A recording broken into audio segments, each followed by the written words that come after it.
नमस्कार बच्चों, आप सभी का स्वागत है आपके अपने चैनल हिंदी बोध पर। आज हम इस वीडियो में पढ़ेंगे क्लास 6 के सिलेबस में शामिल पाठ साथ ही हाथ बढ़ाना के प्रश्नोत्तर। ये प्रश्नोत्तर टेक्स्ट बुक के हैं।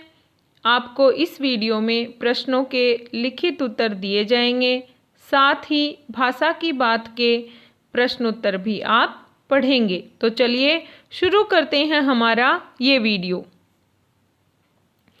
गीत से पहला प्रश्न है, सागर ने रास्ता छोड़ा, पर्वत ने शीश झुकाया, साहिर ने ऐसा क्यों कहा है, लिखो। तो साहिर लुधियानवी जी के लिए आया है और कहा है कि उन्होंने ऐसा क्यों कहा, ये हमें उत्तर बताना है।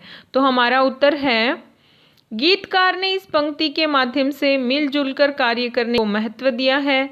उन्होंने कहा है कि जब लोगों ने एक साथ मिलकर कार्य किया है तब असंभव कार्य भी संभव हो जाते हैं। इसका उदाहरण देते हुए उन्होंने कहा है कि मिलकर कार्य करने से समुद्र पर भी मनुष्य ने रास्ता बनाया है और पर्वत ने भी हार मानी है। हमारा दूसरा प्रश्न है, गीत में सीने और बाहों को फौलादी क्यों कहा गया है।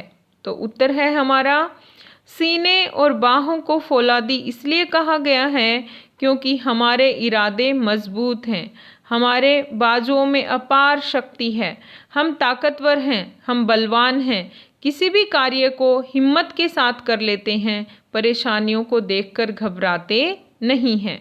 आगे हम पढ़ेंगे कहावत।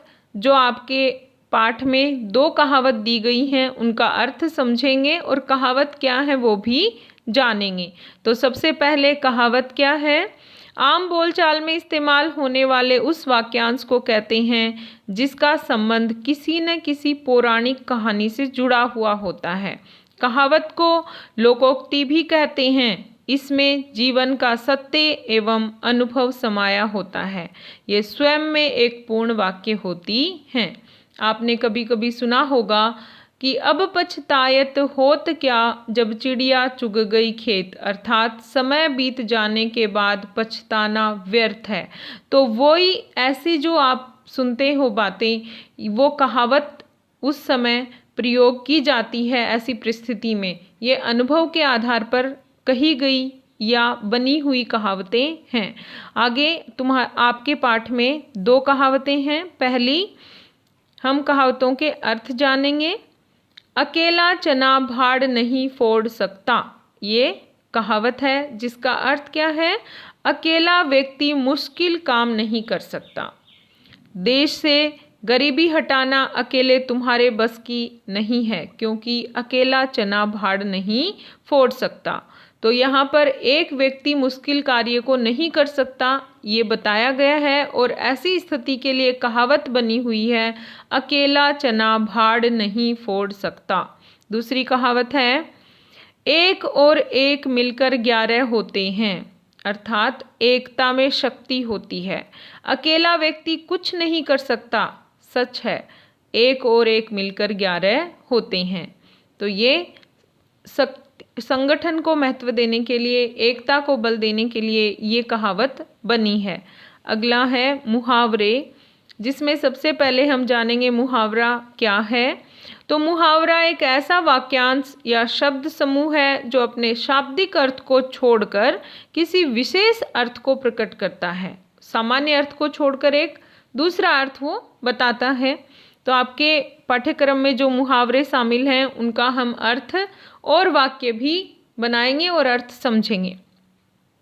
पहला है, हाथ को हाथ न सूझना। सूझना मतलब दिखाई देना, हाथ को हाथ न सूझना। तो इसका अर्थ होगा कुछ भी दिखाई न देना। वाक्य है, कोहरा इतना अधिक था कि हाथ को हाथ नहीं सूझ रहा था। पिक्चर भी आप देख रहे हैं साथ में। दूसरा मुहावरा है, हाथ साफ करना। तो इसका मतलब है गायब कर देना। आपने बहुत बार ऐसा सुना भी होगा। तो वाक्य है, चोर ने तिजोरी पर हाथ साफ कर दिया। अगला मुहावरा, हाथ पैर फूलना। ये उस स्थिति में प्रयुक्त होता है जब कोई घबरा जाता है और वाक्य है, पुलिस को देखते ही चोर के हाथ पैर फूल गए। हाथों हाथ लेना, तुरंत कार्य करना। नई पुस्तक के बाजार में आते ही सबने उसे हाथों हाथ ले लिया। हाथ लगना, अचानक मिल जाना। किसी चीज का अचानक मिलती है तो उस स्थिति के लिए होता है हाथ लगना। सफलता परिश्रमी लोगों के ही हाथ लगती है। आगे है भाषा की बात आपके पाठ की, और उसमें सबसे पहले है हाथ और हस्त से, ये जो दो शब्द हैं इससे जुड़े हुए शब्द दिए गए हैं। आपको बताना है कि ये किस प्रकार हाथ से जुड़े हुए हैं। जैसे पहला है हाथ घड़ी, हथौड़ा, हस्तशिल्प, हस्तक्षेप, निहत्था, हथकंडा, हस्ताक्षर, हथकरघा। इनको हमें बताना है क्या ये हाथ से जुड़े हुए हैं या नहीं। तो पहला है हाथ घड़ी, अर्थात हाथ की कलाई पर पहनी जाती है और ये हाथ के साथ प्रयोग की जाती है। हथौड़ा ये एक औजार है जिसको हाथ से पकड़कर ही चलाया जाता है, तो ये भी हाथ से जुड़ा हुआ है। हस्तशिल्प ये भी हाथ से की गई कारीगरी होती है। तो आगे हस्तक्षेप, तो इसमें क्या है, हस्तक्षेप में क्या है, बीच बचाव करने के लिए प्रयोग किया जाता है। जैसे कि दो गुटों में कोई लड़ाई हो जाए या दो गुटों में मतभेद हो जाए, उस समय बीच बचाव करने के लिए, तो इसमें हाथ का कोई योगदान नहीं है। निहत्था, जिसके हाथ में कोई हथियार न हो उसे निहत्था कहते हैं। हथकंडा, किसी कार्य को पूरा करने के लिए अनुचित तरीका अपनाने को हथकंडा कहते हैं। इसमें भी हाथ का कोई कार्य नहीं है। अगला है हस्ताक्षर, हाथ से अपना नाम लिखकर किसी कार्य हेतु स्वीकृति देना, वो क्या कहलाता है, हस्ताक्षर।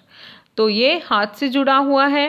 हथकरघा, हाथ से किए जाने वाले छोटे छोटे उद्योग जैसे कपड़े बुनना, कपड़े सिलना, टोकरी बुनना, तो ये भी हाथ से जुड़ा हुआ है। अब है दिए गए शब्दों के प्रचलित रूप लिखिए। हिंदी के जो शुद्ध शब्द, मानक शब्द माने गए वो हमें बताने हैं। पर्वत, इसको पहाड़ और पर्वत दोनों मानते हैं। शीश, सिर, माथा। रास्ता को रास्ता सही है। इंसान और मनुष्य। तो ये थी भाषा की बात, प्रश्न उत्तर आपके टेक्स्ट बुक के। अगर आपको ये वीडियो पसंद आया है तो लाइक ज़रूर करें, चैनल पर नए हैं तो सब्सक्राइब करें। Thank you.